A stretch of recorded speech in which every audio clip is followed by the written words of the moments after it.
So हे युशफ kitchen family, आज आपण बनवणार स्पेशल ताक जे आपण पुलावसोबत किंवा नॉर्मल खिचडीसोबतसुद्धा खाऊ शकतो. तर इकडे मी दही घेतली, त्याच्यामध्ये थोडंसं पाणी ॲड करून थोडं मीठ आणि साखर ॲड केली होती, चिमूटभर किंवा एक छोटा चमचा, आणि त्याला नीट ढवळून घ्यायचं आहे. थोडंसं क्रीमी टाईप टेक्स्चर करायचं आहे त्याचं. आणि इकडे मी आता एका टोपामध्ये जिरं आणि मोहरी टाकलेली आहे. जिरं ऑप्शनमध्ये आहे, आपल्याला मोहरी ॲड करायची आहे मेन. कढीपत्ता आणि बारीक चॉप केलेली मिरची हे टाकून आपल्याला डायरेक्ट हे जे दहीचं बॅटर आहे ते त्याच्यामध्ये ॲड करायचं आहे. मेन इकडे पॉईंट इम्पॉर्टंट हा आहे की तुम्हाला जे फ्लेम आहे गॅसची ती स्लो ठेवायची आहे हे सगळं प्रोसिजर करताना, कारण की आपलं दही जे आहे ते वेगळं होऊ शकतं, पाणी वेगळं होऊ शकतं. नंतर तुम्ही थोडंसं एक्स्ट्रा असं पाणी त्याच्यामध्ये ॲड करू शकतात.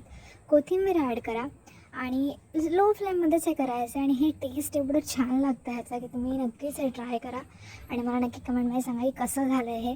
So yes guys, do like, share and subscribe.